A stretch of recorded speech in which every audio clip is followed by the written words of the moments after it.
Akkam jirtu kabajamtoonni fi jaallatamtoonni hordoftoonni keenya nagaa waaqa bakka isin jirtan hundumaatti isiniif haa ta'u.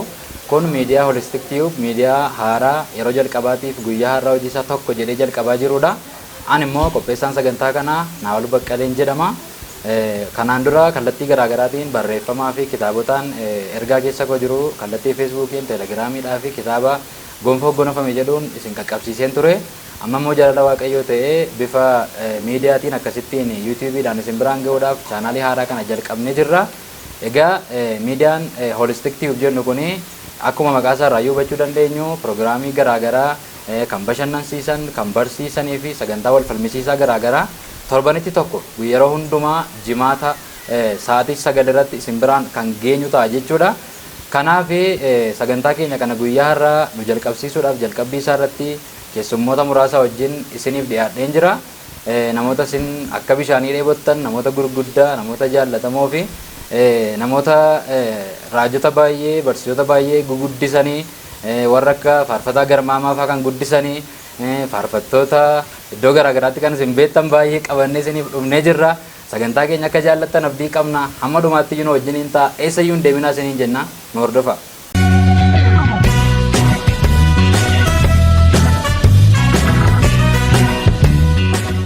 Tole egaa utuun gara keessummaa keenya wal isin barsiisutti hin darbin dura maqaa kana gidduutti sagantaa keenya dhiiftanii holistik jechuun maal jechuudha jettanii gara dictionary akka isin hin deemnee fi holistik jechuun maal jechuudha kan jedhu yaada namoota garaagaraa irraa fudhadhu isin biraan nan ga'a.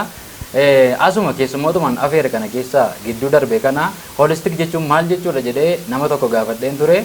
Deebii baay'ee nama gaddisiisuun argadhe. Inni tokko holistik jechuun maal jechuudha jennaan hoolaa naan jedhee baay'ee nama gaddisiisa.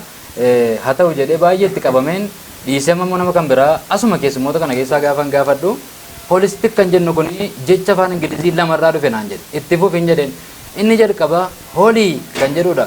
Hoolii jechuun immoo qulqulluu jechuudha jedhe. Inni itti aanu immoo jennaan istiik jechuudha jedhe. Istiik jechuun maal jechuudha jennaan kakuu haaraa keessatti muka isattiin fuudhii taphatan qulqulluusaa jechuudha holistik jechuun naan jedhe.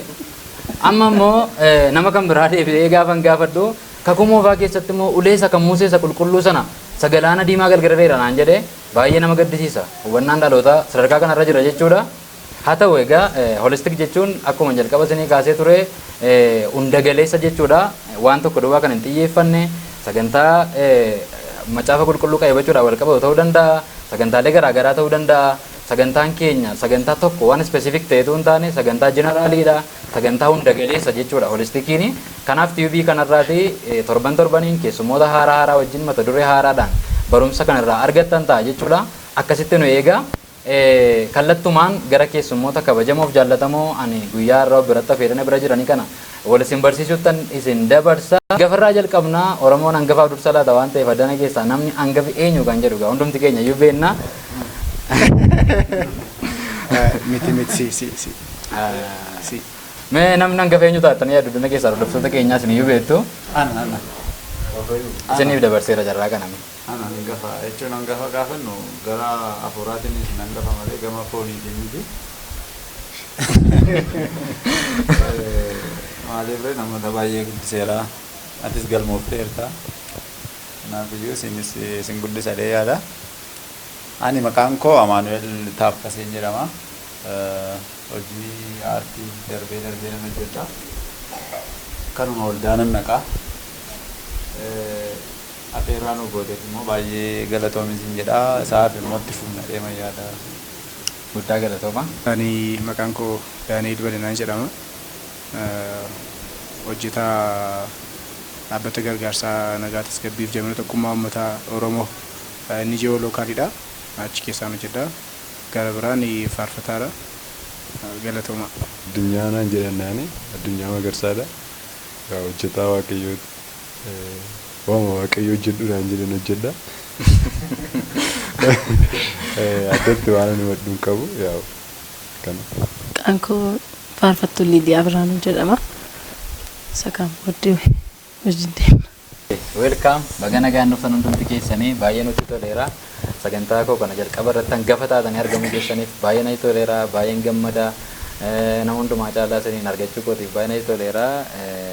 Kallattumaanii gara waan tokko wajjin dubbachuutti dabarra jechuudha keessummoota keenya kana wajjin.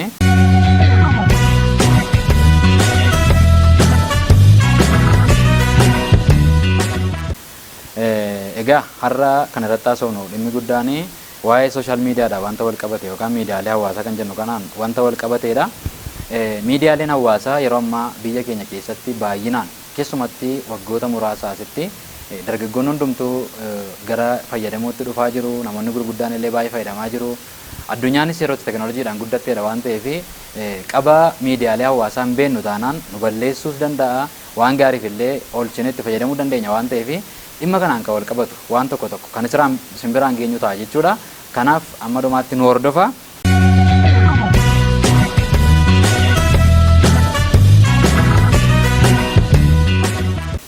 Jalqaba irratti keessummoota keenya keessaa akkuma silannaan gafa jedhee Amaanu'eel waa tokko gaafachuun barbaada. Social media kana egaa Amaanu'eel yuunivarsiitii galuun keeyyuu baay'ee tureera. Yeroo sana nuun jechuun hin fuune yeroo sanani. Umurii amma kanaa keessatti naannoo magaalaa kanas turteetta isayyuu handhuura Itoophiyaa kan taate Finfinnee keessatti yuunivarsiitii baratte mee handhuura Oromiyaa tolee handhuura Oromiyaa keessatti barate waan ta'eef mee akkamati social media yoomirraa kaaftee fayyadamuutti kaate erga fayyadamuutti kaate immoo bu'aa isaa moo miidhaa isaatu siif caalame kanarratti waa tokko. Tolee gaaffii gaariidha. Maree gaarii taanee annasi hojii gaarii eegaltee jirtu kana jabeessitee itti fufin jedha. Miidiyaa hawaasummaa yookaan sooshaal miidiyaa isa jedhan kana yoom fayyadamuu jalqabdee kan jedhudha. Reediyoo dhaggeeffachuu yeroo maxxinnoo kootii irraa kaasee nan dhaggeeffadha. Jechuun miidiyaa hawaasummaa jechuun isaanis keessa jiru sirriidha. Isin kallattii gara feesbuukii gara isa kan biraa ittiin waa'ee isa godaa isa durii yaadadhaan isa 60moota keessa 50moota keessa dhugaa dubbachuuf garuu miidiyaa hawaasummaa keessaa feesbuukii fi bilbilan fayyadama hamma ammaayyuu kan kanarraa nafisa ijoolleen seenaa kun fayyadamtan hin beekani. Feesbuukii immoo yoomi kaaseen fayyadamuu jalqabe yoo jedhanii yuunivarsiitii Finfinnee irraan barachaa ture. Akka lakkoofsa warraa Habashaatti 2006 jechuun yeroon GC ture jechuudha. Yeroon eebbifamuuf ture. Simisteera lammaffaa gara dhumaatti hin bane. Feesbuukii sababiin isaa barumsa koo irratti xiyyeeffachuu barbaada waan tureef 2006 yeroon eebbifamuuf waan hundumaa xumure booddeen bane jechuudha Feesbuukii. Sana kaasee amma ammaatti darbee manum fayyadama yoo yeroo hundaa fayyadamuu baadallee faayidaas miidhaas qaba. Namiidhees beekaa na fayyadees beeka garuu afireejii isaa kaa'ee ammana namiidhee ammana na fayyadachuu hin danda'u gama lamaan hin jira. Kanaaf 2006 ergan eebbifamuu ga'e banadhe malee akka keessan kutaa tokkotti kutaa lamatti hin ta'u. Feesbuukii isaa si'ana kutaa lama kutaa sadiitti banattan sun hin jiru. Thank you. Kallattumaanii gara addunyaattan isin dabarsa. Mee waa'ee feesbuukii, telegiraamii, sooshaal miidiyaa hundumaa irratti namoonni yeroo baay'ee maal jedhu araada namatti ta'uu kan jedhu irratti namoonni yaada garaa garaa kennu. Namoonni kan biraan yeroo barbaaden seenaa yeroo barbaaden seenu namoonni jedhan jiru. Mee ati sooshaal miidiyaan araada namatti hin ta'a jettee yaadda? Sitti mosti ta'ee beekaa araada mammaatti amma fayyadamutti kaate. Sooshaal miidiyaan araada namatti hin taasisuudhaaf dhugaa dubbachuuf waama beekamaadha kuni. Wanti araada namatti ta'u keessa numti guddaan sooshaal miidiyaadha yaadan akka kootti. Maaliif tokko teknooloojii hojii wal qabataa namoonni wanta fakkeenyaaf isaan achirraa argatan yeroo tokko yeroo gubuudhaaf jechuudha yookiis immoo waan hojjetan gaafa dhaban yeroo dheeraa yeroo irratti dabarsanii araada isaanitti yeroo itti ta'u hin jiraata jechuudha sooshaal miidiyaan keessumaan akka feesbuukii fa'aa ilaallamma isa tokko hundaan maal taana kiisii keenya mubaatii keenya boorsaa keessaa baasnee zimjenne qabtuun beekiin yeroo inni itti FB magaluu jirra yaada malee jechuudha kun mallattoo araada namatti ta'u keessaadha. Yaa telegiraamiin jira wantoota garaa garaa jira sooshaal miidiyaa irra anaan dhugaa dubbachuuf araada natti ta'e beeka keessumatti yeroo mooraa ture tokko wal beekna waan ta'eef wal dhoksuu hin dandeenye yeroo baay'ee wajjin nama dabarsine garuu immoo karaa biraan dalgochuun hin danda'ama akka inni araada namatti hin taaneef maaliif wanti kamiyyuu akkuma itti qabanneedha miidhaan immoo hin qabaata gaafa araada nutti ta'u sooshaal miidiyaa wanti akka fiiguu tokko baay'inaan yeroo keenya gubaa wantoota kun hojjechuuf yaadnu mataa isaallee kan hin hojjenne godha jechuudha. Yeroo keenya baay'ee qisaasessa bakka achirra oolla. Keessumatti immoo wantoonni araara akka namatti godhu yaaduun yeroo baay'ee keenya chaatii fa'aa gaafa haasofnu namoota wajjin haasofnee gaafa jalqabnu ammas itti beekin itti galee deebinee namoota sana wajjin haasofnu wantoota akkasii akkan araada namoota wantoota godhan keessaa tokkodha yaada. Kanaaf yaa araadaan ta'a social media. Okay, thank you. Gara taanutti durbaaf dursi kennama jedhama garuu nun durbaaf gara dhumaa laanne baay'ee dogoggorre gamanumaan dhiifama si gaafanna faarfattuu Liidiyaa mee yeroo dheeraa ati tajaajiltuudha waan ta'eef warri faarfatan kun warri lallaban kun warri tajaajilan baay'inaani harki caalu persentii 90 ol akka yaadutti namni sooshaal miidiyaa ala ta'e jiru bara kana keessa dhiibbaa akkamii qabattee yaadda yeroo dheeraa sooshaal miidiyaa irratti feesbuukii irratti halkan dheeraa yeroo dheeraa turuun amma halkan sa'aatii 7-8tti yeroo malee feesbuukii telegiraamii ta'uu danda'a yuutuubii ta'uu danda'a sooshaal miidiyaa humna wal fayyadamuun jireenya tajaajilaa keessatti jireenya fuuraa namaa hammam gadi buusa moo ol baasa gama dinagdeetiin gama kamiin gama hojii irratti illee dhiibbaa malee akka inni qabume akkamitti ilaalta? Sooshaal miidiyaan miidhaan inni tajaajiltoota keenya yookaan yeroo dheeraa fudhachuudhaan akkamitti jireenya fuuraa isaanii hammam akka gadi buusu hammam immoo akka ol kaasu yoon dubbachuuf jedhee ammaan beekaa yooyin amma naa galee yoon dubbadhe sooshaal miidiyaa yeroo baay'ee hin fayyadamta.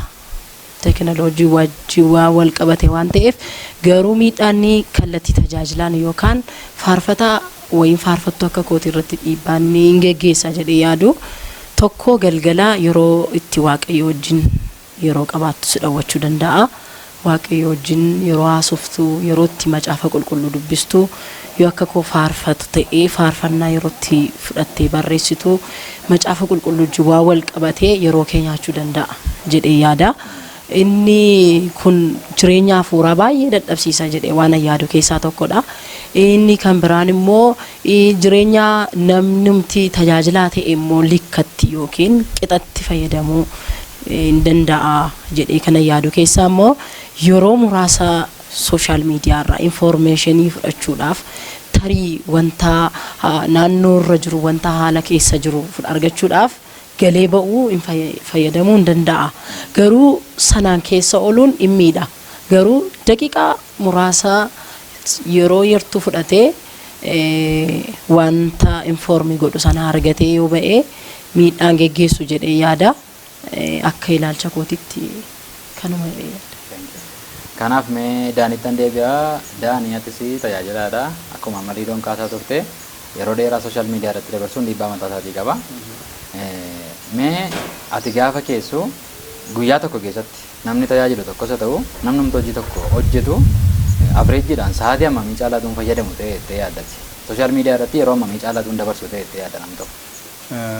Akka kootti miidhaa guddaa qaba jedheen darba namoonni baay'een gaafatamtaniittu averejii yookaan limitii gochuu gaariidha. Maaliif dhalli namaa utoo hojii hojjetee baay'ee bareedaadha. Maaliif namni akkuma jalqabaa seerii nuu kaa'ame namni hojjetin malee nyaatiin wanta jedhamu wanta jiruu fi sooshaal miidiyaan araada baay'ee ta'a. Namoonni baay'een hojii isaanii godhatanii kan wanta sanaan ittiin badan illee jiraachuu danda'a akkuma nu beeknu jechuudha. Faayidaa inni qabu tarii warra hunduma keenyaaf iyyuu ispeeshaalii faarfattootaaf immoo tajaajiltootaaf faayidaa qaba jedhee kan yaadu tarii wantoonni vookaalii hojii wal ilaallatanii wantoonni barumsa macaafaa wantoonni akkasii nu fayyaduu danda'u. Kanaaf guyyaatti yoo baay'ee ta'e garama yoo danda'ame barii namni kee fayyadamuu danda'a. Galgala gaafa hojii isaa olii galus fayyadamuu danda'a waan ta'eef guyyaatti yoo baay'ee ta'e sa'aatii tokko akka kootti jechuudha. Ajjestii godhee hojii isaatiif sa'aatii intervaalii qabu waan ta'eef hojii guyyaatti sa'aatii 8 hojjeta yoo ta'e boqonnaa sin barbaachisa dhalli namaa waan ta'eef sa'aatiitti baabilii dubbistu jira sa'aatiitti faarfannaa malee yoo ta'e faarfattu jira wantoonni garaagaraa wanta hojjettu wanta jiruu fi guyyaatti yoo baay'ee ta'e sa'aatii tokko caalaa utuu namni fayyadamu ta'e gaarii irratti fakkaata. Guddaa galatoome. Egaa gara nama guddaattan isin deebisa ammas gara obboleessa komaan jettee fogooti. Mee ammoo ani feesbuukis yeroo fayyadamu atis feesbuukiin fayyadamta yeroo baay'ee maaliif akka ta'e beeku namoonni ani feesbuukiin fayyadamu jiru namoonni baay'ee miidiyaa kana irratti hojii garaagaraa hojjetanii feesbuukii irratti barreessu an feesbuukiin fayyadamu jedhanii barreessu. Inni isa kana gaani iccitii isaa sinii fannisaa atiillee kun feesbuukii akka fayyadamtu jennutti hin teetta. Feesbuukii irratti yeroo baay'ee wantan argumaa inni barreeffamoota tokko tokko barreeffamoota dhedheeraa waan ergaa dabarsan gaafati barreessitu yookiin immoo hojiima miidiyaa akkasii irratti viidiyoodhaan hojjettu irratti iyyuu wantoota dhedheeroo wantoota qoosaa of keessaa hin qabne namni in yaadda dubbisuu yaadda dhageeffachuun yaadda irruma jira feesbuukii mara jira garuu achuma irratti jiru immoo waan xiqqoo ishee daqiiqaa 2-3 fudhattu dubbisuu dhageeffachuun barbaada namni jechuudha. Mee kun maalirraa kaattee yaadda akkamitti immoo fooyya'uu qaba gara fuulduraatti? Gaaffiin isaa cimaadha. Sababiin isaa dhuguma amaleeffannaa baay'ee fokkisaa irratti jira. Miidiyaa hawaasummaa kana keessumatti feesbuukii kana gaafa laaltu amma yeroo baay'ee nan ilaala. Amma gaafa waa'ee dhimma hojii dhimma ilaa filaamee hojiin kana jiraniti waan akkasii tokko yoo barreessitu jiramiti reekaa fosti gaafa gootu siimoor kan jedhu wayii jiramiti. Isin siimoorii sanatti bu'ee nan dubbisu baay'ee muraasaadha. Amma feesbuukii gaafa namni fayyadamu callisteema yoo dhokotteema akkaataa itti daddabarsan ilaalte baay'ee mafii godha jechuun hin daddabarsu eessa akka deeman siin galu waan jallaataa yookaan waan ta'e dhaabatee jechuun inuma fiigu wanti inni ilaalan miti suuraa barbaadu haa ta'u yookaan immoo jira bitama fakkeenyaaf feesbuukii gaafa galtu waan akkasiin ilaalee baay'ee akka nama yaadee seenee wayitti inuma fiignu hundi keenya inuma fiiguu qofa miti kanuma fiigna keessuma irra waan ta'eef isuma dhugaa dubbachuu baay'ee mana ajaa'iba yeroo baay'ee haasofna waan akkasii irratti jechuun wantoota nama fayyadan baay'ee jira baay'ee sooshaal miidiyaa yookaan miidiyaa hawaasummaa gaafannu yuutuubiidhaan haa ta'u feesbuukiidhaan haa ta'u jechuun kallattii makamiin nam fayyadama jettee yaaddeenaan wanti nama fayyadu baay'ee hedduudha. Keessumatti barreeffamoonni namoonni barsiisan irratti barreessan jiru, macaafa qulqulluu irratti kan barreessan jiru, saayikooloojii adda addaa irratti kan barreessan jiru, dhimmoota baay'eematu jira. Isa kana nama mamii dubbisattee ammatu persentiidhaan keessee hin beeku nama persentii 10-15 yoo ta'e baay'eedha yaada. Kana jechuun waan nu fayyaduuf waan nu hin fayyadne adda baafnee hin barin jirra laadha yaada jechuun jira miti. Amma jireenya kana amma of goyoomsuun hin danda'amu miti reekaa. Sun waanuma ta'e duukaa fiigaa ooluun jireenya kan taane wayinuma beekna. Fiigala miti waan ta'e laaf ilaamee qabu nu fayyadu ilaaluun akka nu fayyadu hin beekna garuu yeroo baay'ee hin fayyadamnu waan akkasii. Jechuun akkamee of hatuu wayii yookaan maal jedhamu akka of shawwaduun kun jechuun of goyoomsuu of miliquu of goyoomsuu waan akkasii kana jira miti. Akkasitti deemama kun immoo yoomitti yoo ta'e wantichi hiikkaan qabu dhugaa dubbachuuf fayyadamuu dandeenya laa fayyadamaa ta'uu dandeenya. Amma fakkeenyaaf barreeffamni daqiiqaa 2-3 dubbiftu jechuun daqiiqaa 2-3 jechuun waanuma xiqqoodha. Feesbuukii irra namni sa'aatii 5-6 ta'uu danda'a baay'ee. Amma galgala galee nama amma sa'aatii 7 sa'aatii 6 waan akkasii fayyadamu jira. Sana keessaa yeroo amma sana ammatu dhaabdee waan si fayyadu waan ammamii argiteettee waan tokko iyyuu waan argin jiru. Kanaaf daqiiqaa hamma ta'ee barreeffamni kun na fayyaduu danda'a. Jira miti waanuma tokkollee akka dubbisu yookaan seensa yookaan hintii wayii naa kennuu danda'e ilaaluun gaariidha jechuun hamma har'aatti akkasittiin ture yoo ta'e sagantaama kana booddeellee namni feesbuukii irraa maaliin fayyadaman waan ilaaf ilaamee qabu barreeffamu ammamin dubbise ammamin ilaale gara jedhutti utuu deebi'ee gaariidha. Kanaan achi amma akkas godhi irraa miidhaa masaa faayidaa isaa namni ilaalaa. Wanta na fayyadu kana wanta na miidhu kana hidhee gargar baasuu danda'u qaba. Namni ofiisaaf erga sana gargar baasee booddee isa fayyadu irratti yeroo baay'ee fixuu fi isa hin fayyadne immoo xiqqeessaa adeemu. Yoo akkas ta'e gaariidha yaada jireenyi immoo filannoodha beektaa jechuun waan gaarii tokko filattee gaarummaadhaan jiraachuus gaarummaa hordofuu dandeessa. Yoo hin barbaadutti immoo waanuma hamaas waan hin fayyadnes hordofuu dandeessa. Lamaan isaa garuu ija qaba. Ija isaa immoo jalqaba isaa kan ko'anatu nyaata kan geessitu nyaata hundumtuu ija isaan argata jechuudha. Kanaaf isa kanarratti namoonni utuu baay'ee of fooyyessinee utuu gara jijjiiramuutti dhufne gaariidha yaada. Suutaa jennu hin fiigina. Facebook irra si gadi hin fiigina. Asii gadi fiiguun kun inuma fiiga dhaloonni. Ilaamee amma gadi fiiguu sana atumti yoo qophii gara fuulduraa keessatti dhaloonni eessatti fiiga kan jedhu. Eessatti fiiga seetu sana mata duree gootee lafatti finnu.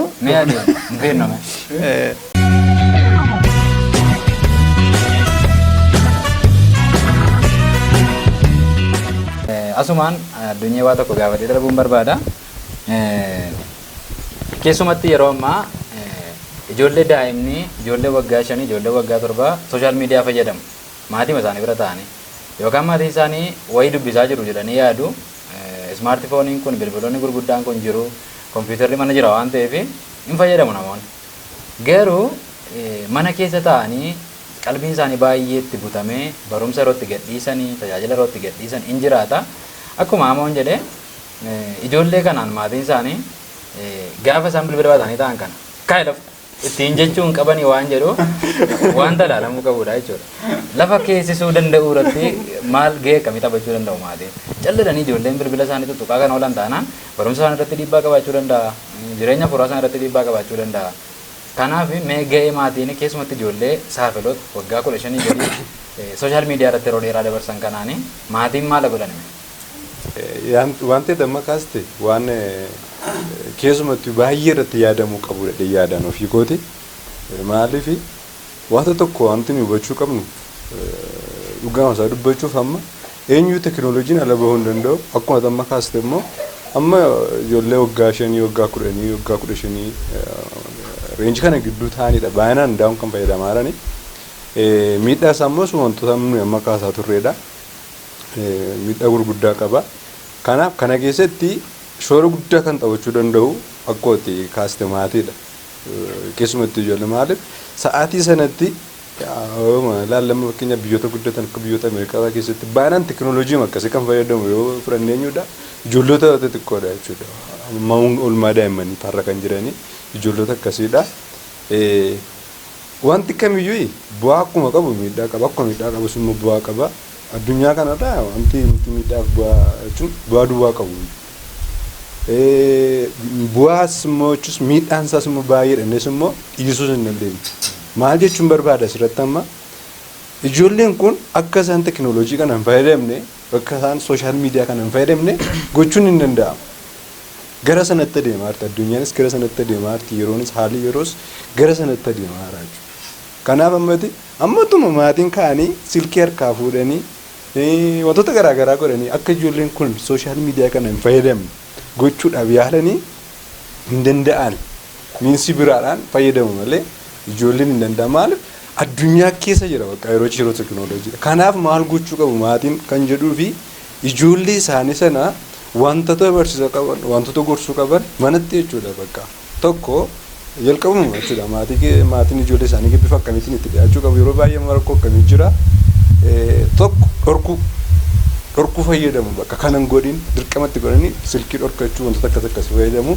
Lammaffaan immoo dheekkamsa yookiin jira miti akkamittan kaasuu yaala kana asumaa gadi jechuun bifa hariirootiin bifa jaalalaatiin osoo hin taane bifa sodaachisuutiin wantoota akkasii fayyadamu jechuudha yeroo baay'ee maatiin ijoolleen immoo kanaan dhiisuu hin danda'an. Kanaaf maal goota jalqaba hariiroo jiruu qabu maatiin ijoollee isaanii wajjin akka fireendii fakkeenyaaf akka anaafati akkuma hiriyyummaatti walii wajjin waa wal gorsuun natti hundasittumu akka kanatti maatiin ijoollee isaanii wajjin hariiroo kana ergi uumanii booda akkamitti sooshaal miidiyaa akka fayyadamu akka qaban akkamitti bilbila isaanii fayyadamu akka qaban kana yoo gorsanan hin fayyadaminaa jedhanii hin danda'anii tokko teekinooloojiin ala ta'u gara sanatti adeemamaa jira bakka.